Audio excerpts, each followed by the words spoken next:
Vamos lá, 18, 15 até o 20. Diz assim: se o seu irmão pecar contra você, vá e repreenda-o em particular. Se ele ouvir, você ganhou o seu irmão. Mas se não ouvir, leva ainda com você uma ou duas pessoas, para que pelo depoimento de 2 ou 3 testemunhas toda a questão seja decidida. E se ele se recusar a ouvir essas pessoas, expõe o assunto à igreja.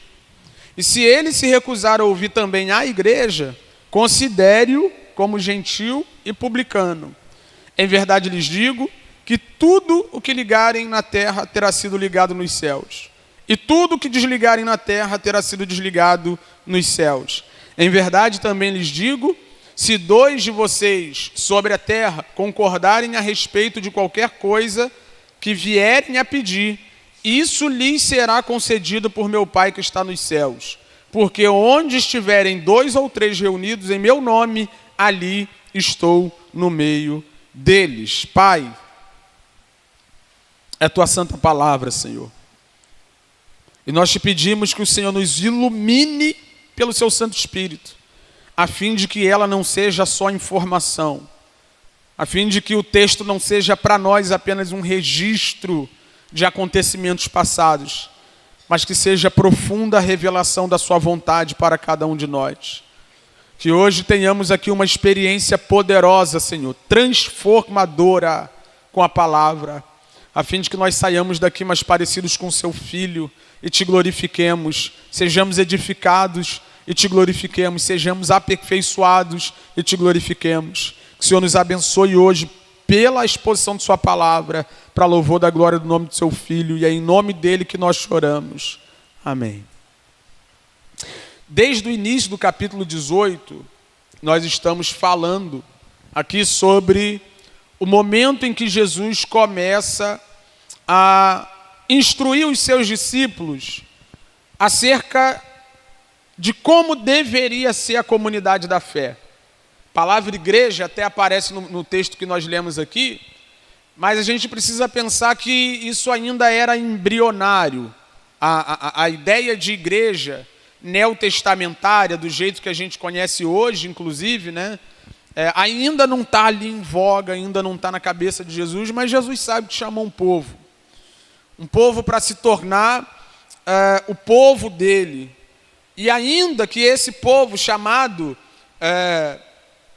para ser o povo dele não tenha condição de estar junto, reunido diante dele de uma só vez, ele sabe, ele entende muito bem que é possível que a representatividade desse povo seja vista através das comunidades, ou da comunidade, pensando no povo que está diante dele aqui agora. Então ele vai instruir, está instruindo esse povo que está andando atrás dele, que ele tem atraído pela pregação do Evangelho,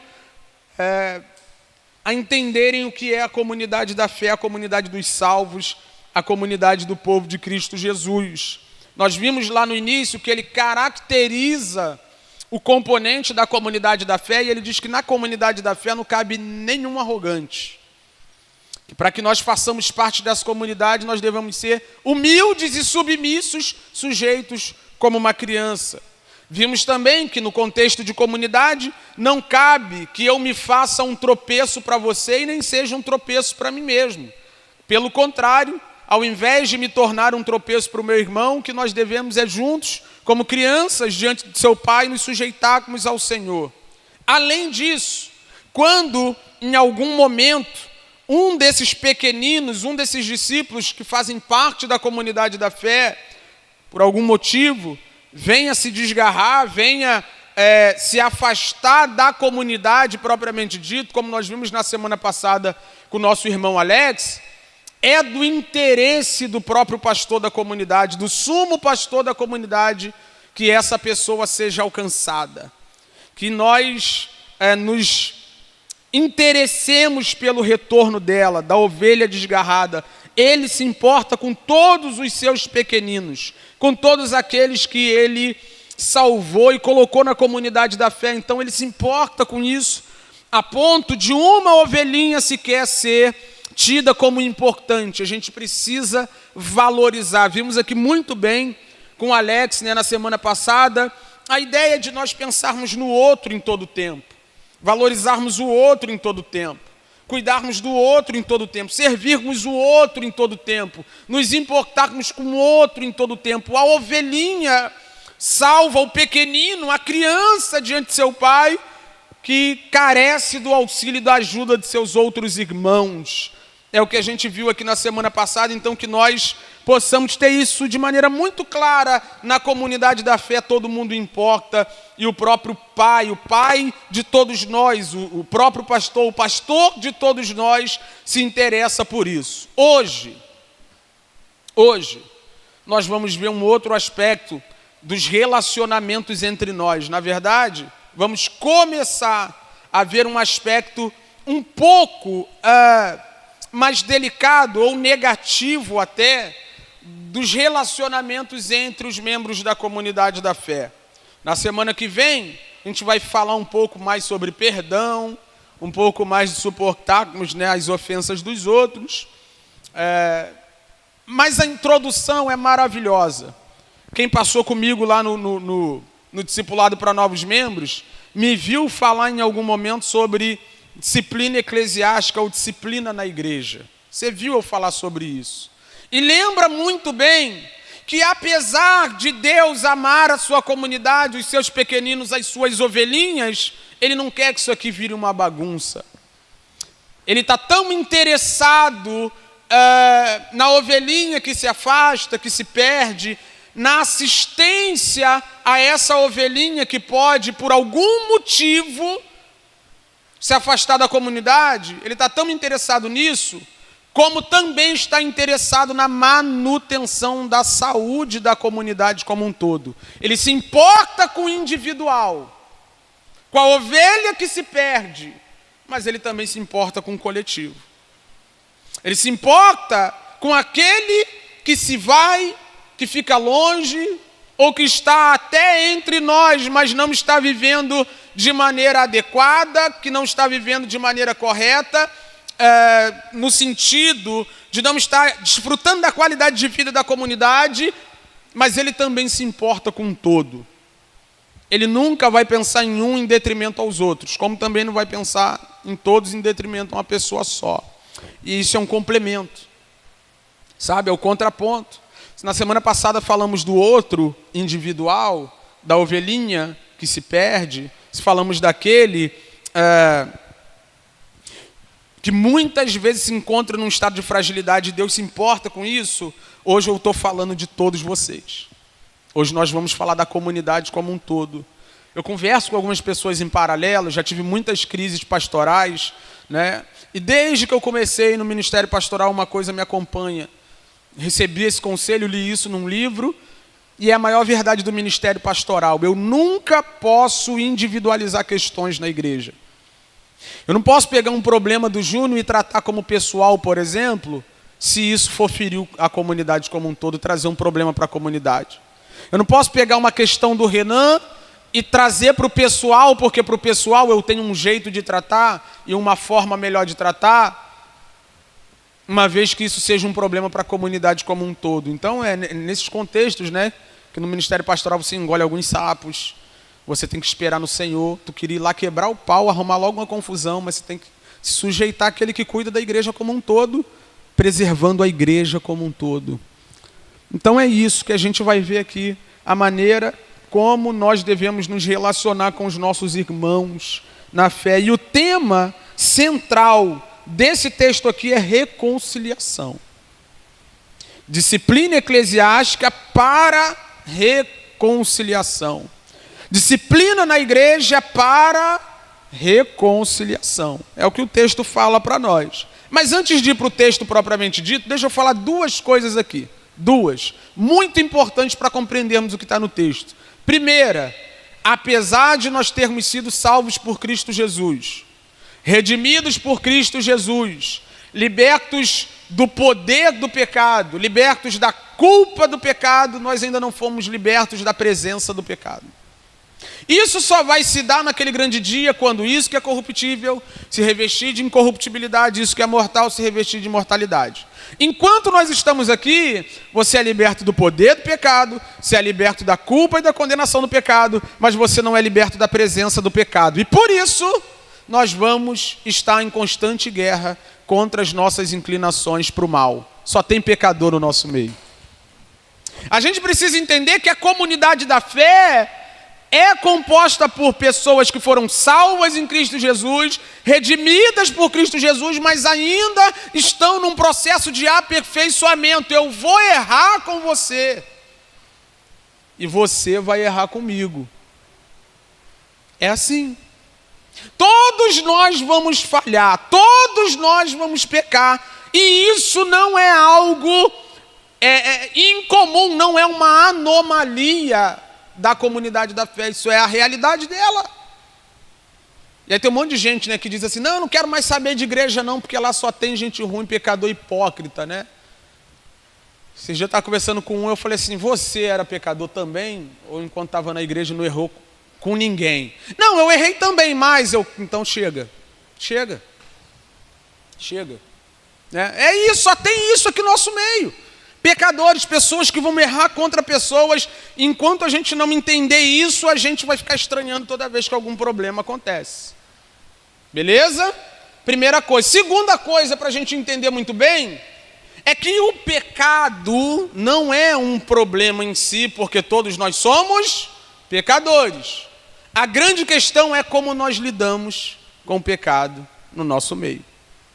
Na verdade, o que caracteriza, o que marca uma comunidade genuinamente bíblica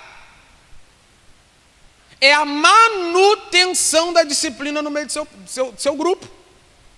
Historicamente, há quem diga, muitos concordam, outros nem tanto, mas eu sou dos que concordam, né? Olhando para a Escritura, você vê de maneira bem clara que uma igreja bíblica não pode faltar três coisas. Primeira, pregação fiel do evangelho e ensino da palavra. Se não tem isso, não é uma igreja bíblica. Administração correta dos sacramentos, batismo e ceia, tem que ser bem administrado à luz da Escritura. E por último, disciplina eclesiástica, ou disciplina na igreja. Se não tem disciplina na igreja, se não há métodos bíblicos para que a gente faça a manutenção da pureza, da santidade, da integridade, da ética no nosso povo, no meio do nosso povo, a gente não pode chamar isso de igreja cristã. Então tem que ter. Então tá vendo? O problema não é o pecado em si, é como nós lidamos com ele. Eu posso falar das minhas experiências, você falar das suas experiências, mas não existe uma igreja que fique bem onde não há disciplina. Não existe uma igreja que consiga caminhar aí em frente, que passe segurança para os verdadeiros cristãos, porque essa é a grande questão, né? Igreja não é para todo mundo, igreja é para crente. Igreja não é para todo mundo, para todo tipo de bicho, igreja é para ovelha. Ovelha não reage, ovelha é dócil, ovelha é mansa, ovelha precisa de pastor para proteger. E o bode fica aqui dando cabeçada em todo mundo. E a disciplina faz separação entre bode e ovelha. Amém? Então a gente precisa entender isso. Todos aqui somos pecadores, vamos errar com todo mundo. Todo mundo vai errar com todo mundo. Mas como é que a gente lida com o pecado? A Escritura ensina e nos ajuda a lidar bem com isso. Beleza? Primeiro ponto, está no versículo 15. E é legal que os versículos vão se desdobrando de uma maneira muito fluida, né, muito natural, e ensina para nós como nós devemos lidar com os pecados que aparecem no nosso meio. Se o seu irmão peca contra você, vá e repreende-o em particular. Se ele ouvir, você ganhou o seu irmão. Acabou. Isso ensina um monte de coisa para a gente, muita coisa. Primeira coisa que esse texto ensina para a gente, e assim é de suma importância que nós saibamos disso, né? É que disciplina na igreja não é coisa só de pastor. Não é coisa só de pastor, só de oficial, só de líder, né? Disciplina é coisa de crente. Se você ama o seu irmão e não quer ver ele no erro, você precisa exercer esse papel de cuidado com ele, dizendo, está errado. Te amo, e o que você fez está em discordância com a verdade de Deus. Você vai até ele, bonitinho, direitinho, diz para ele, não precisa me chamar, nem me chama, hein? Deu problema aí, resolve aí. Você vai ver onde você pode me chamar. Vou chegar lá. Mas aqui não. Aqui você liga, que você vai na casa, que você chama para trocar uma ideia, paga um café para ele, que se tu pagar a conta vai vir mais na bênção, vai vir mais manso, né? Chega para o irmão, irmão. É inapropriado esse comportamento. Isso que você fez não está legal. Mas muito mais do que isso, queria que você prestasse atenção e redobrasse a atenção aqui agora. Perceba que é uma possibilidade real dele te ouvir e você ganhar o seu irmão. E o que isso quer dizer? Isso quer dizer que muito mais do que ir lá dizer o que está errado, você vai lá ver se foi isso mesmo. Você vai dar a oportunidade do seu irmão de explicar o que você não teve a oportunidade de ouvir. Aí você chega lá, irmão, isso aqui que você fez, isso aqui que você falou, essa postura que você assumiu, nesse dia aqui, nessa ocasião aqui, eu entendi isso, isso e isso, foi isso. Aí o irmão vai ter a oportunidade de dizer, não, meu irmão, desculpa, deixa eu te explicar. Entende? E tem alguém que está muito interessado que você não faça isso. Muito interessado. Sabe quem está interessado em que você fique dentro da sua casa pensando em coisas que você nem sabe se foi assim ou não? O diabo. E enquanto você está em casa pensando, cara, será que foi assim? Será que foi assado? Mas poxa, cara, aquela mensagem que aquela pessoa mandou, aquele jeito que o pastor falou, aí você fica ali pensando, né? E o seu coração pecaminoso sempre te levando e te inclinando para o lado da razão e da auto-razão. Cara, será que é isso? Será que é isso? E o diabo vai trabalhando na sua cabeça e quando você vai ver, de uma frase se escreveu um livro. E aí você chega diante da pessoa, dá a oportunidade da pessoa se explicar e tudo aquilo é desconstruído, é reduzido a uma simples fala. Não foi isso que eu quis dizer. Mas se te ofendeu, me desculpa, me perdoa, meu irmão, não sabia que tinha te entristecido. Resolvida a questão. Resolvido. Sabe? Mas mais do que isso, você não só pode ir lá ver o que está errado, não só pode dar a oportunidade da pessoa se desculpar, mas como também pode ir lá confirmar que realmente foi aquilo. E aí você pode falar, irmão, já que foi realmente isso, já que você realmente fez isso, você vai abrir a escritura ou vai decorar o texto. E vai dizer, irmão, mas olha o que a escritura diz. Porque ser de si próprio não tem razão de nada. Eu não tenho razão de nada. Eu não posso repreender ninguém a partir das minhas próprias questões. Eu preciso ir à escritura porque não é a comunidade do Wesley, é a comunidade do Cristo. E é a palavra do pastor supremo que manda, não eu. Aí você vai diante do irmão ali e diz, irmão, está em discordância. Você fez isso, você errou. E infelizmente, você precisa se arrepender dos seus pecados. Quem estava no estudo, já deve estar fazendo um link direto, né, do estudo e a pregação. O que o Alex falou no estudo, crente não se arrepende só quando se converte. A gente vive uma vida de arrependimento. 1 João, capítulo 1, versículo 7, se eu não me engano, João diz, se nós dissermos que nós não temos pecados, fazemos ele mentiroso. Mas se nós confessarmos os nossos pecados, ele é fiel e justo para nos perdoar. Então a nossa vida é um caminho de arrependimento. Eu te ajudo a se arrepender e você me ajuda a me arrepender dos meus pecados. A gente vai caminhando assim. E por que dá muito problema nesse contexto aqui? Porque tem muita gente que tem dificuldade de ter conversas difíceis, desconfortáveis. Sabe? Há muita gente que fala, cara, vou deixar isso para lá. Mas isso não é o correto. Primeiro, porque não é bíblico. E segundo, porque por trás desse vou deixar para lá tem um monte de coisa. Tem um monte de coisa. Às vezes você diz assim, né? Cara, não vou falar com fulano não, para fulano não ficar triste. Será que é isso mesmo que está por trás disso? Na maioria das vezes é alguém que não quer se colocar num estado de incômodo. É alguém que não quer se indispor com o outro, e isso fala de um profundo egoísmo, e não de amor ao próximo, e não de desejo que o outro seja recuperado, e não de desejo que o outro possa chegar ao arrependimento, tenha a oportunidade de se arrepender e alcançar restauração na reconciliação. Sabe? Uma outra coisa que acontece muito é que as pessoas amam a sensação de ter razão. Tem gente que não vai colocar em pratos limpos porque sabe que é uma possibilidade real de chegar lá e estar equivocado. Chega lá e vê que não era nada daquilo. Mas eu gosto tanto de ficar aqui pensando que eu estou certo e o outro está errado, que eu não quero nem lá conferir, eu vou ficar com o que eu sei e com o que eu acho. E perceba, essa ideia de reconciliação é muito doida. Por quê? Porque você vai lá pensando, o texto que diz que o outro pecou contra você, você pode chegar lá pensando que você que pecou contra o outro, e entender que você que pecou contra o outro. Mas não importa, nada disso importa. O que importa é que o mandamento bíblico é, se o seu irmão pecou contra você, não dá margem para Satanás entrar no meio de vocês e causar uma ruptura que às vezes é irreconciliável. Você tem a necessidade, como cristão, dar ao seu irmão a oportunidade de se arrepender, de colocar tudo em pratos limpos. Se andarmos na luz como ele na luz está, temos comunhão um com o outro. Ninguém aqui é das trevas. Se o seu irmão é da luz e você é da luz, por que esconder uma coisa que te feriu?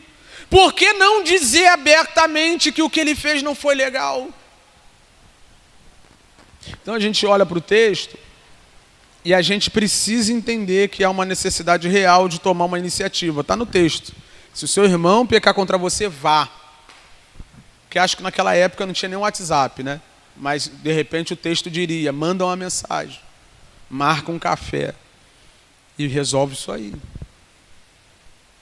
Sabe? E não na força do braço. Não para que o seu ego seja alimentado. Mas antes de tudo, ore ao Senhor. Senhor, o irmão me feriu.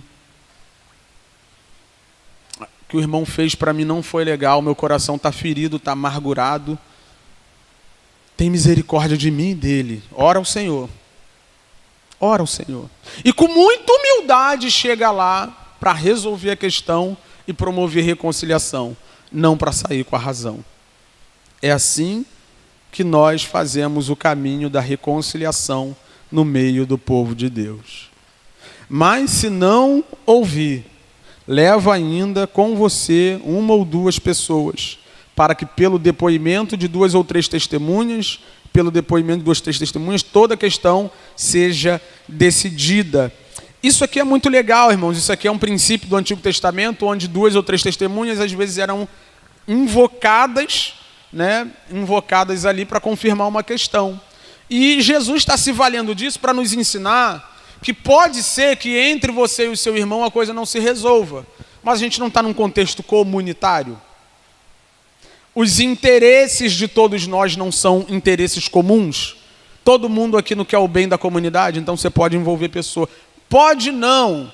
Nesse caso, deve envolver alguém. Porque você pode chegar na pessoa, não ter a resposta que queria e voltar para casa, com aquilo martelando. Dizer, Senhor, eu acho que ainda tem um problema aí. Você pode deixar para lá, mas continuar amargurado, nutrindo no coração uma série de sentimentos e emoções ruins, que vão te comprometer ao longo do caminho, mas você pode pedir ajuda, e eu te encorajo a não pedir qualquer ajuda. O texto diz para você levar testemunhos, mas você tem que fazer uma avaliação. Qual o tipo de gente que pode ajudar e não atrapalhar mais isso aqui?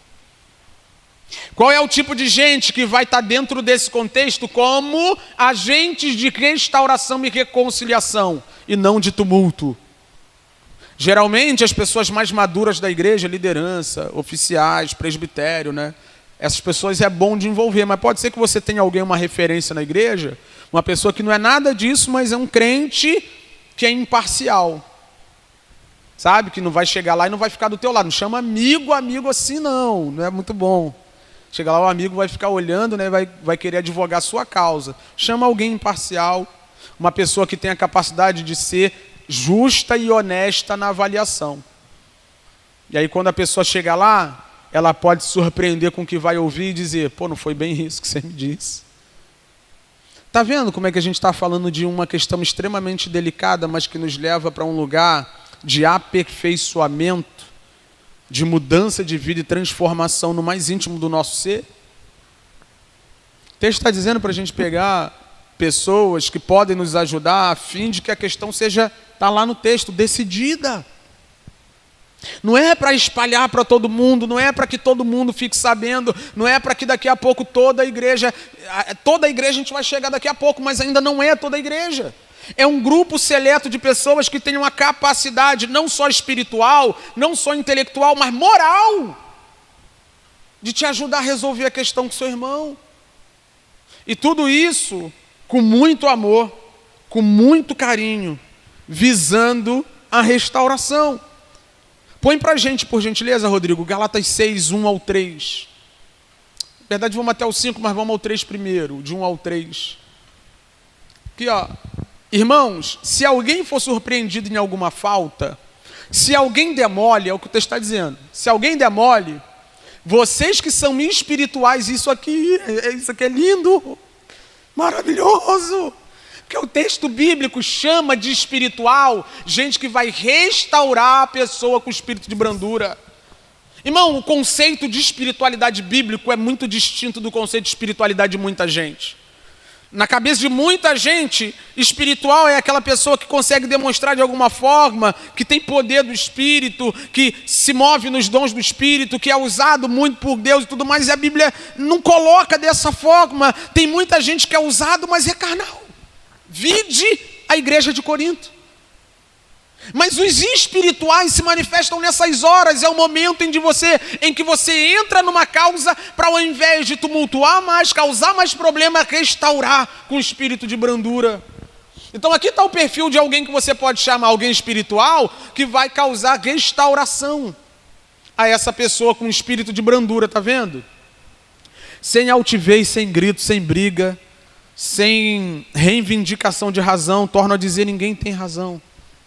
Todos nós estamos no barco dos pecadores, sujeitos à graça e à bondade do Senhor. E que cada um tenha cuidado para que não seja também tentado. Essa é a ideia de que, ao passo que a gente está cuidando de gente, a gente precisa se cuidar também. Porque no meio do contexto comunitário, torno a dizer, todo mundo é pecador. Todos nós aqui estamos sujeitos a quedas que, às vezes, por causa da queda do outro, fica oculta aos nossos olhos. Mas o apóstolo Paulo exorta aos Gálatas: levem as cargas um dos outros e assim estarão cumprindo a lei de Cristo. Irmão, olha para mim. Olha para mim. Você acha que é fácil se enfiar em problema dos outros? Você acha? Irmão, tu está na paz, os boletos estão pagos, né? As crianças pararam de dar trabalho, casamento voando, alto, uma benção. Pouco do nada alguém te liga, dá para vir aqui? Aí tu fala, aí não, Senhor. Ai, Senhor, aí não. Não é aí não, é aí sim. Você precisa se colocar no lugar de uma daquelas testemunhas do texto, do versículo 16. Pode ser que amanhã alguém precise de você para resolver uma questão. E por que você deve levar isso muito a sério? Por causa disso aqui, ó. Nós devemos levar a carga um dos outros. Se enfiar em problema dos outros, se envolver com luta. Todo mundo gosta de churrasco dos outros. Poucos, quase nenhuns, gostam de se envolver com as lutas das pessoas. Eu, como pastor, não tenho nem escolha. Eu tenho que ir, tenho que fazer. Mas às vezes eu vou, Senhor, vai na frente, resolve logo para eu voltar logo para casa. Mas é o dever do cristão, por quê? Porque assim nós cumprimos a lei de Cristo. Qual é a lei de Cristo? Amar o próximo. Então, cara, não tenho nada a ver com isso. Esse problema não é meu, é seu. É da sua comunidade, é da sua igreja. E você precisa estar disponível para ajudar os irmãos a encontrarem reconciliação nas suas batalhas, nas suas lutas, nas suas dificuldades. Ele continua. Porque se alguém julga ser alguma coisa, não sendo nada, quem é não sendo nada? Todo mundo. Todo mundo aqui não é nada, não somos nada. Engana-se a si mesmo. Então o que ele está dizendo? Às vezes a gente se coloca no lugar aqui, meu irmão, deixar essas pelejas para lá. Deixar esse povo maluco para lá, toda hora envolvido em fofoca, toda hora envolvido em tumulto, toda hora um problema, toda hora uma confusão, meu irmão, com eles e Deus, né? Mas daqui a pouco pode ser você carecendo de que alguém te ajude a levar as suas cargas. Por quê? Porque você não é nada, como eu não sou nada. Nós precisamos um dos outros. E quando houver problema no nosso meio, nós precisamos nos envolver com o problema um dos outros. 4 e 5. Mas que cada um examine o seu próprio modo de agir. e então terá motivo de gloriar-se unicamente em si e não no outro. Deixa eu te explicar o que é isso. Sabe quem é o que gosta de se gloriar no outro? É aquele que olha o defeito do outro e porque ele não tem aquele defeito, ele se coloca como maior. Tem um monte de gente assim. Que olha porque o outro tem problema em uma dificuldade numa questão específica, que às vezes é até mais notória, né, do que a sua, e se coloca num lugar como se fosse superior. Mas olha o que ele está dizendo, cada um tem que examinar seu modo de agir. Porque você pode não ter o problema que o outro tem, mas você tem outro problema. E aí a gente não pode se gloriar contra o outro. Cara, geralmente na fala das pessoas que agem assim, você ouve as seguintes palavras, né? Eu sou pecador, mas fulano... Já viu isso por aí? Cara, eu sei que eu tenho os meus defeitos, mas ciclano, maluco, só Deus na vida dele, na tua não? Tá todo mundo nesse bolo, irmão. Todo mundo precisando examinar seu próprio modo de agir, e por isso que você deve ser um agente de reconciliação, de restauração e de mudança para a vida do outro. 5, porque cada um levará o seu próprio fardo. Então, perceba, lá no início ele começa dizendo para a gente carregar o fardo um dos outros, mas nós nunca podemos esquecer que também temos um fardo pessoal para carregar. Que o Senhor nos ajude a participarmos dos problemas dos outros com espírito de brandura, com amor, com graça, a fim de que haja restauração e não caiamos nos mesmos pecados ou em pecados distintos das pessoas que nós procuramos ajudar. Então está vendo, ele está crescendo aqui. Vai no seu irmão particular. Se não der jeito, você chama a testemunha. Envolve gente nisso aí. E se não der jeito, 17. Se ele se recusar a ouvir essas pessoas, exponha o assunto à igreja. Isso aqui assim, né? É que eu posso dizer. É um balde de água fria para os moderninhos, né? Ah, mas vai expor o irmão? Irmão, como assim não vamos tratar no meio da comunidade da luz os problemas que a gente tem na luz? Quem aqui não quer se livrar dos seus pecados e precisa de ajuda e de auxílio para se livrar deles? Seria problema nenhum num dia de assembleia, onde estivéssemos só nós aqui, cara, a gente colocar alguém aqui na frente e dizer, ó, infelizmente, irmãos, fulano que está aqui do nosso lado aqui, segue assim, assim, assim, assado. A gente precisa ajudar esse irmão a ser restaurado. Qual seria o problema da comunidade da fé a cuidar dos seus próprios problemas internos? Nenhum. Absolutamente nenhum. Já estava conversando isso, né, com um amigo. O amigo falou assim, Wesley, hoje em dia tu vai preso. Ué, mãe.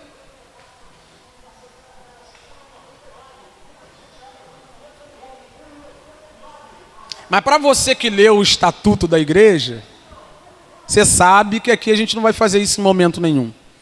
O estatuto prevê uma comissão disciplinar encabeçada por alguém do presbitério e mais algumas pessoas para acompanhar essa pessoa representando a igreja como um todo.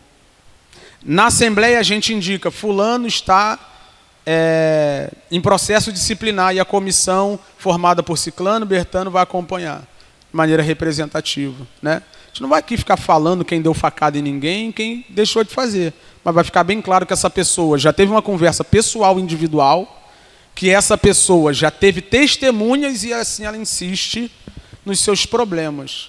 A igreja vai tomar as medidas, vai formar uma comissão disciplinar, essa comissão disciplinar vai acompanhar a pessoa para ver se há arrependimento e mudança. Simples assim, né? Mas não tem problema nenhum se nós fizéssemos como o texto bíblico diz. Apresentar a pessoa diante da assembleia da igreja, com os membros da igreja, e dizer, esse nosso irmão, componente da comunidade, infelizmente está vivendo de maneira incompatível com o Santo Evangelho. E quem diz isso, Wesley? O texto que está diante de nós. Leva a igreja. E se ele se recusar a ouvir também a igreja, considere-o como gentil e publicano. Esse é o motivo pelo qual tem que trazer na igreja. Porque se for só a minha avaliação, pode ser que eu erre. Na minha avaliação. Se for só a avaliação de 1, 2, 3, né, de um grupinho assim, de uns irmãos que estão ali acompanhando, pode ser que a gente influencie um ao outro assim e a gente também erre na avaliação. Mas a igreja toda recebeu de Deus um poder, que a gente vai falar no próximo versículo. Um poder, que a gente vai falar já já. E como é que a gente vai tomar uma atitude drástica dessa aqui? Aí mesmo, no 17.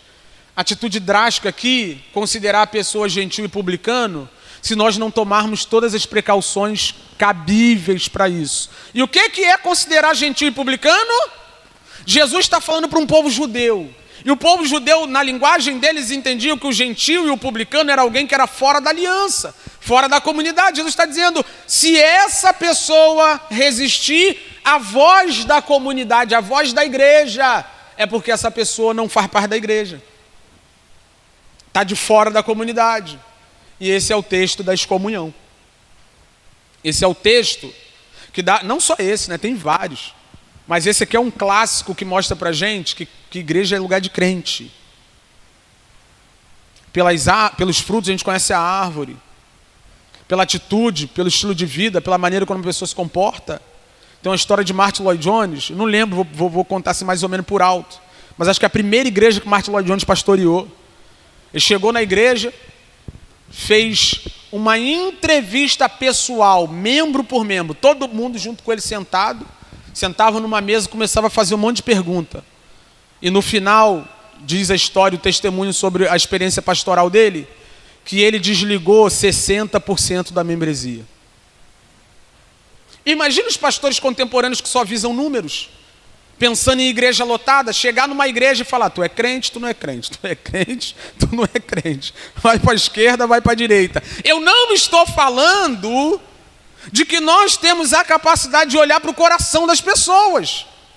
Mas pensa numa entrevista pastoral e a pessoa é perguntada, irmão, por que Jesus foi para a cruz? O que é o evangelho? Como que você se converteu? Qual foi a tua experiência de conversão? Teve um dia que o cara estava falando lá na frente sobre prosperidade financeira, eu estava duro igual um coco, me emocionei, fui lá na frente. Sabe? Quem vai fazer a legítima separação naquele grande dia é o próprio Cristo. Bodes para a esquerda, ovelhas para a direita. Mas a igreja recebeu um poder, que eu vou falar ali já, para entender o que faz parte dela ou não.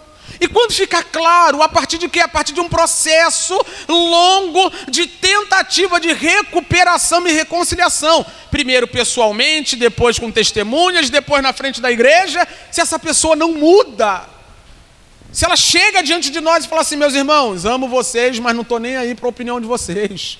Vou continuar fazendo meus negócios. O que a gente faz, irmão?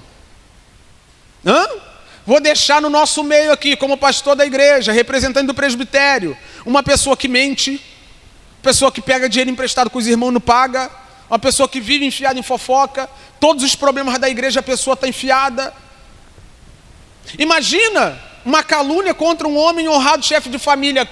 A menina chega, o pastor, o homem deu em cima de mim. Deu, irmã? Deu, vamos ver. Daqui a pouco a gente descobre que é mentira. Mas, irmão, até descobrir que é mentira, já uma família já foi pro brejo. Uma esposa já está irada. E tipo assim, tem esposa que fica irada com o cara, né? Mas tem esposa que cerca a mulher ali fora, ali. Chama logo Maiara, você para lá, chama as irmãs.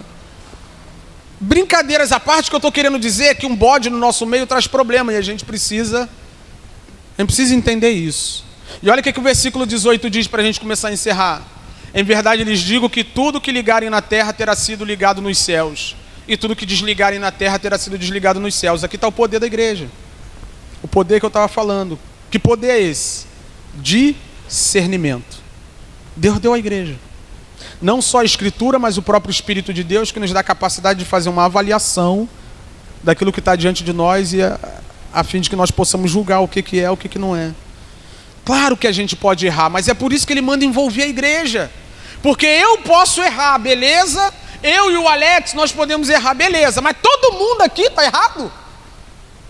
Imagina a gente colocar diante da igreja como um todo uma pessoa que tem um testemunho horrível e todo mundo chega à mesma conclusão. Como que nós não vamos levar isso em consideração?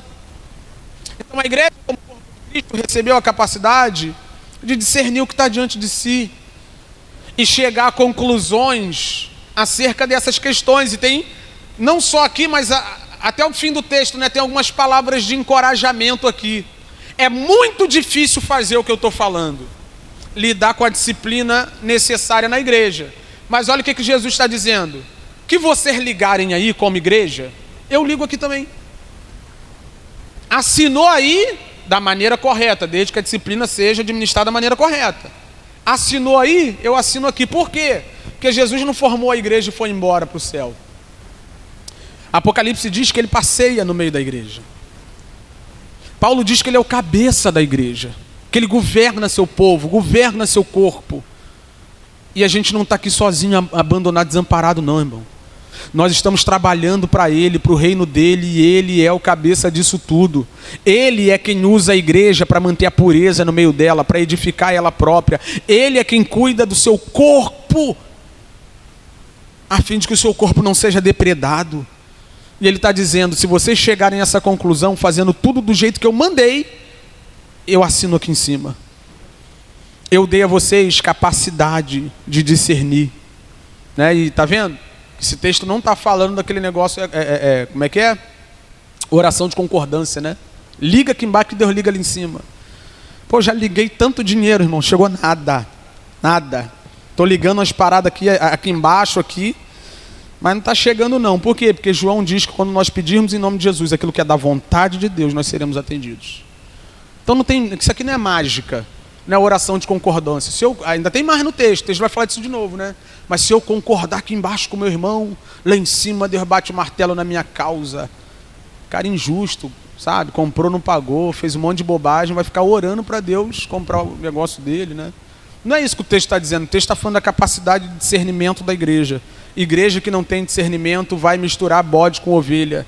Óbvio que a gente não vai conseguir fazer a separação plena, mas nós precisamos ter uma postura mínima de cuidado com essa mistura no nosso meio. Então, primeira palavra de encorajamento é que a gente não está sozinho nas nossas decisões. Cristo está do nosso lado. Versículo 19. Em verdade também lhes digo que se 2 de vocês sobre a terra concordarem a respeito de qualquer coisa que vierem a pedir, isso lhes será concedido por meu Pai, né? A oração de concordância. Te ora junto aqui, né? Daqui a pouco tu tá rico e eu tô rico também. Não é o que o texto está querendo dizer. Por que ele diz 2 de vocês? Se você olhar para o contexto, onde que você vê 1, 2, 3 pessoas de novo? Olha para o contexto. É lá no versículo 16 sobre aquelas testemunhas que vão estar ali acompanhando o processo para restauração e reconciliação. Quando ele diz que se 2 de vocês sobre a terra concordarem a respeito de qualquer coisa que vierem a pedir, isso lhes será concedido por meu Pai. Ele está dizendo, no processo de reconciliação, no processo de disciplina do irmão precisa ser restaurado. Se vocês oram juntos para que a restauração ocorra, o meu Pai vai atender vocês. Se vocês oram juntos para que a restauração seja promovida, o meu Pai vai atender vocês. Versículo 20. Porque onde estiverem 2 ou 3 reunidos em meu nome, 2 ou 3 de novo.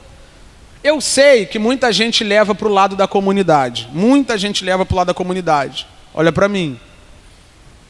E é verdade, onde nós estamos, Jesus está no nosso meio, sim ou não? Claro que está. Isso aí é, né? Obviamente está no nosso meio. Mas a gente tem que se apegar ao contexto, tá? E o contexto está falando de disciplina. Disciplina. E olha o que Jesus está falando. Onde estiverem 2, quem são os 2? Os 2 que estão em litígio. Os 2 que têm problema entre si. Ou 3, quem é o terceiro? A testemunha. Onde vocês estiverem em meu nome, eu estou ali. É verdade que Jesus está no meio dos cultos de louvor e adoração? É. Mas também está no meio das confusões que são resolvidas. O maior interessado pela integridade do corpo de Cristo é o próprio Cristo. Às vezes tu vai cheio de medo, né? Meu Deus, como é que vai ser? Pode ir. Porque se você for em nome de Jesus e a pessoa do outro lado estiver em nome de Jesus, ele vai estar lá para promover restauração no meio do seu povo. A gente ignora isso aqui e essa aqui é uma das grandes bênçãos do Evangelho, irmão. Uma das grandes bênçãos do Evangelho é a reconciliação. Segundo aos Coríntios capítulo 5, diz que Deus estava naquela cruz reconciliando consigo mesmo todas as coisas, e não só nos reconciliou com Ele, mas Ele também nos deu o ministério da reconciliação. Uma das coisas mais perniciosas no meio de uma igreja é divisão. Uma das coisas mais perniciosas no meio de uma igreja é falta de comunhão. Uma das coisas mais difíceis no meio de uma igreja de administrar é a incapacidade dos irmãos de acertarem a sua vida e lidarem com seus problemas. Uma das coisas mais complicadas que existem no seio da igreja é gente que está disposta a viver dividida, quando faz parte de um corpo que bem ajustado, diz capítulo 4 de Efésios, bem ajustado pelas juntas, vai crescendo para a glória de Deus. Eu não posso ficar distante de você, você não pode ficar distante de mim, a gente precisa se acertar. A Bíblia diz que quando um membro do corpo sofre, todo mundo sofre junto.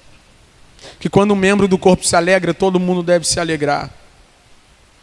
Eu duvido, irmãos, eu duvido que um braço queira andar sem mão. Por que você quer andar sem seu irmão?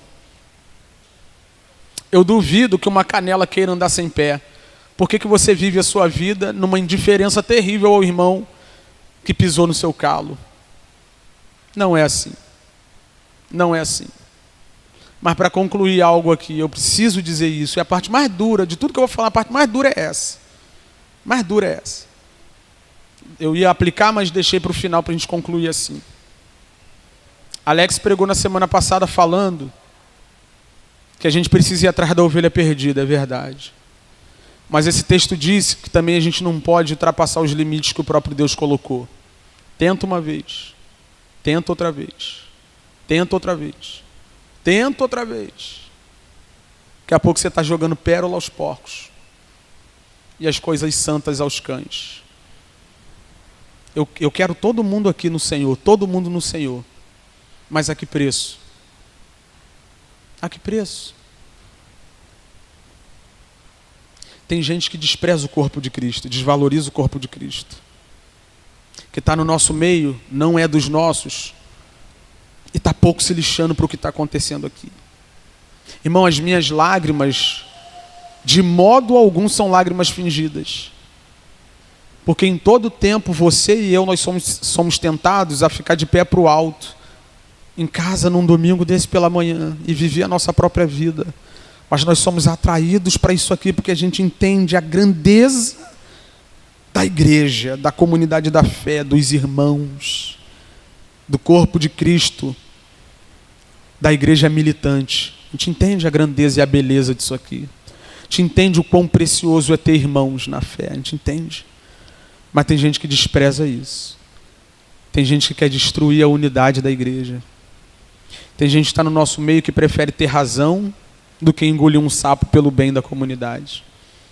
Que prefere arrumar um tumulto por causa de coisas banais do que manter a consciência do irmão intacta. E com esse povo, irmão, infelizmente chega um momento que a gente tem que entender, irmão, me desculpa. Você pode continuar assistindo o culto. E eu te encorajo a continuar vindo assistindo o culto. Mas na próxima assembleia a gente vai estar te desligando porque você não faz parte da comunidade da fé. A resposta do genuíno cristão é arrependimento. A resposta da verdadeira ovelha é sujeição. Aqui a gente olha para o texto e a gente vê uma incapacidade de humildade e submissão. Foi corrigido pessoalmente, não submeteu. Foi corrigido com testemunhas, não submeteu. Foi corrigido pela igreja e não submeteu. Vocês lembram do início do capítulo 18? Quem são aqueles que são do reino? Como crianças. Humildes, sujeitas ao seu pai, que curvam a cabeça e dizem, tá bom, papai, seja feita a sua vontade. Que o Senhor nos ajude, irmãos, no meio dessa dificuldade toda, a seguirmos em integridade na presença do Senhor, a fim de que o corpo de Cristo siga sendo edificado, sendo aperfeiçoado e crescendo para a glória de Deus. Amém? Pode se colocar sobre os seus pés.